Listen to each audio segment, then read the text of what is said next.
What's going on, guys? So this is my day in the life using the OnePlus Open. You guys let me know if you like these styles of day in the lives because I know it's a little bit different from what everyone else has. But as you can see, I'm at 100% battery on this Friday morning at 7 a.m. As per usual, I always check my comments on YouTube Studio when I first wake up. This is when Apple released that they were doing RCS in 2024. So just checking to see if I need to reply to any witty comments, but doesn't look like I have any comments to reply to. You always have to give your phone a good feel in the morning first, and the leather back that OnePlus gives you as an option for the OnePlus Open does feel really nice in the hand. And I've got to say that if you're a person who doesn't like to use cases, the leather back is going to give you a bit of a grip. Let's go ahead and start the morning. Some people call this unhealthy, but the moment I roll out of bed, I go to continue working on YouTube in the morning before my work starts. So this is a video of the M3 MacBook Pro versus the M2 MacBook Pro. Which one would be a better buy? And as you can see from the numerous charging docks on my desk, the OnePlus Open doesn't have a wireless charger at nearly $1,700, which is shocking to me. But yeah, so I just have it propped up on the desk in the middle there behind my Snowball. If you guys want me to also do a setup tour on my desk, I can do that because it has been improved. But let's go ahead and continue with the rest of the morning because this continued for the next couple of hours. All right, it's almost time for work at 8:48. Battery still at 100%. Work is approaching at 9 a.m. Bit of a glitch, or not really a glitch, but a delay when I unlocked the phone and then immediately went to the home screen. But what I want to look at now is the battery capacity and just see how long my phone has actually been on, because 100% battery at almost 2 hours later is really impressive. So used since last charge, 1 hour, 41 minutes. That's really impressive. And just looking at some of the battery usage I've used so far, Chrome is up there, Messages is up there, Best Buy, Outlook, phone, other things like that. So let's see how long this battery is actually going to last. The number one app used on my phone is going to be YouTube or Spotify by a long shot, and the battery is sitting at 99% at 920. What I'm going to do now is just continuously watch YouTube videos on my phone since the display is so big. At this moment, I'm just warming up some pasta, but I have to get some work done throughout the rest of the day. So let's just go ahead and jump into that. So I've been watching YouTube throughout the day, and as you can see, the battery is now sitting at 89%, a little after 1 o'clock. And since the display is so big, I can actually just use this as a second monitor to just watch content on while I do my work. But the time is now 2:08. Still got the Pixel 8 over there. And just going to take another look at this phone, and just checking the battery about an hour later, it's at 81%. Overall, once again, still liking the leather back. We've reached another common point in the day in the life, and that is where exercise needs to happen, or for me, it's going to be running. And this is another good test for the smartphone because I'm going to have two Bluetooth devices connected to it at the same time. So it's going to be the watch, as well as Bluetooth headphones, as well as listening to music. So three things are going to be going on at once, and I'm going to be taking photos and videos. So let's go ahead and see how the camera looks on the OnePlus Open.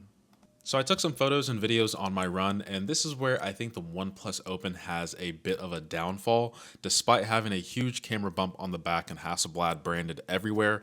Now, I will say it definitely depends on who is taking the photos to get the true capabilities of a camera and a smartphone, but you see this ultra wide is very warm, but the 1X just turns into a cooler tone. So it's just really inconsistent. That's the best way to describe the photos department. But when it comes over to videos, I think this is where the OnePlus Open shines.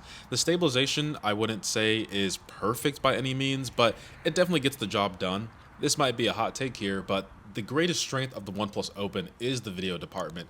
I don't know what kind of software optimization they use for the regular photos versus the video, but the video to me just stands out a little bit more. It looks more true to life, like I said before, but the stabilization could use some work. I don't know if they can fix that with software or in the next iteration. I did mention that the stabilization wasn't that great in the regular videos, but when you have the action smoothing on, it is very stable. So I'm running pretty aggressively here, and all you can see is a very stable view. But when it comes to the photos, it just doesn't look that great to me. So this is the ultra wide lens, this is the 1X, and I'm going to move over to all the other zooms. But it just doesn't look that great to me. And I'll obviously show you guys a photo of, myself as well, so you can see what it looks like when it takes a person. So this is going to be the front facing camera, and just not that great. You guys can be the judge. This is using the back camera. It's just overblown on almost all proportions. So this is using the back camera, and once again, I gotta say, It is very impressive. I really don't know how OnePlus has an amazing video, but when it comes to photos, it just bombs it completely. So my recommendation, take a photo and then screenshot it because you will be impressed. So the time is now 3 o'clock and the battery is sitting at 69%, wink, wink, nudge, nudge.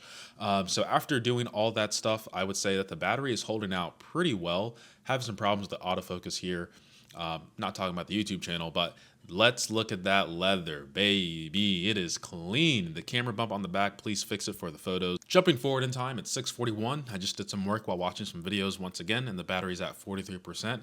I'm glad I caught what I'm about to show you on camera, and it's one of these software inconsistencies that I have. Look at that. You guys tell me if I swiped up from the left to pull up the Google Assistant, but things like that happen all the time when it comes to using the OnePlus Open. That's just in my own experience.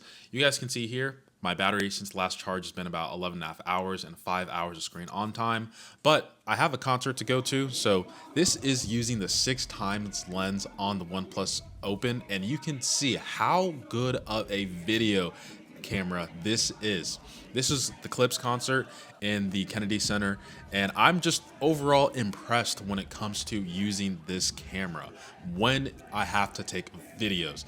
Photos, like I said before, it's just a bomb. So I want to do a blind test with you guys and let you guess to see which photo is the OnePlus Open. So take a look at this photo and the next photo, and you guys can tell me which one you think looks better, and I'll also show them side by side. Here you go. This might shock you, but the left one is the OnePlus Open. The right one is the iPhone 13 Pro. So photos department, for a $1,700 device, I would pass on. But checking out the video quality, once again, you can see when I zoom in, it's actually not that bad. So I don't really know what the software changes are when it comes to taking a photo or a video on the OnePlus Open. Maybe it'll be fixed in a future update or in the future OnePlus Open 2, but that's all I can really speak on when it comes to the video and camera department. So going home now, taking the train. Before I show you guys my screen on time, I do want to let you guys know there is a huge difference between screen on time and then your phone simply staying alive all day. So it's 12:06 a.m. the following day and I have 10% battery.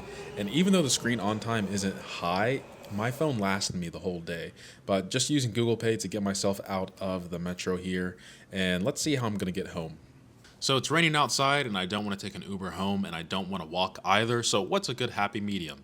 Taking a scooter. But of course, every time you need to use one of these things, something always has to happen. So I'm trying to use the camera lens to scan this QR code here, and I'm having trouble. As you can see, I have to adjust myself. And sure enough, guess what happens? Vehicle is not available. What are you talking? Why is this thing available on the app but I can't use it? After walking through the cold, dark rain for 30 minutes, I'm back at home at 6% listening to Travis Scott. It is time to check out the face unlock that never wants to work. But in all seriousness, I want to check out the battery because the screen on time is what you guys care about the most. Not much has changed since the last time, but you can see that I had 17 hours of use since my last charge and 6 hours of screen on time. The camera during the concert definitely drained a lot. As you can see, YouTube is #1, like I called it out before. Camera, phone calls, messages, Instagram, all that good stuff. But if I look at time, you can see YouTube is sitting at 3 hours. The phone was about 4 hours. Camera was only 13 minutes, my bad. But this is stuff that's actually being ran. It's not indicative of stuff that's running in the background, but hopefully you guys enjoyed the video. Appreciate every single sub, like, and comment. Once again, if you do like these day in the lives, do let me know by sharing a like and a comment, and I'll see you guys in the next one. Peace.